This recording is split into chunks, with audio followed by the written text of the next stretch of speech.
Méditation du 8 novembre, au péril de sa vie. Il n'y a pas plus grand amour que de donner sa vie pour ses amis. Jean 15, verset 13. Je suis ému par les histoires du personnel médical, médecins, infirmières ou brancardiers qui ont dû faire face à quelque chose d'aussi terrible et inconnu qu'une pandémie sans préparation préalable, qui ont risqué leur vie souvent avec pratiquement aucun moyen de protection. Paradoxalement, l'année 2020 a été désignée comme l'année des infirmières et des sages-femmes. Kodja était infirmière dans une maison de retraite et m'a dit qu'elle n'avait jamais eu autant de difficultés dans son travail, qu'elle aime beaucoup. Il n'y avait pas un seul jour où mes collègues ne finissaient pas par pleurer de chagrin face à la mort irrémédiable de nos patients âgés, d'impuissance face au manque de médicaments efficaces, de colère face au manque d'informations fiables et de ressources humaines. Il était très douloureux de voir comment, après une vie de lutte constante, tant de personnes âgées sont mortes pratiquement seules, loin de tout espoir médical, abandonnées de force par leurs proches. Devoir ravaler ses larmes et appeler la famille pour lui annoncer la tragique nouvelle devait être déchirant. Parfois, il était impossible de ne pas sombrer avec eux à l'autre bout du fil. Ce n'était pas juste pour nos aînés, ni pour leur famille, ni pour nous.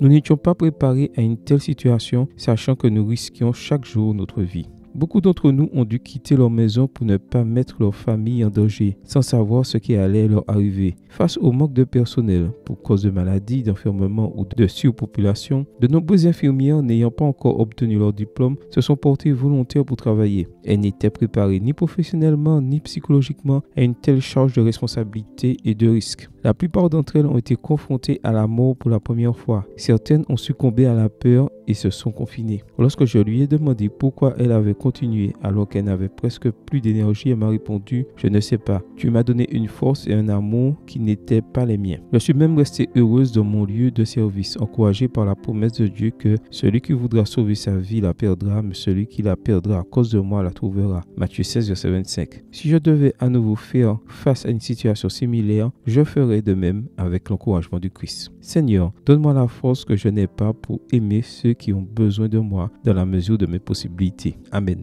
Bonne journée à vous et que le Seigneur vous bénisse.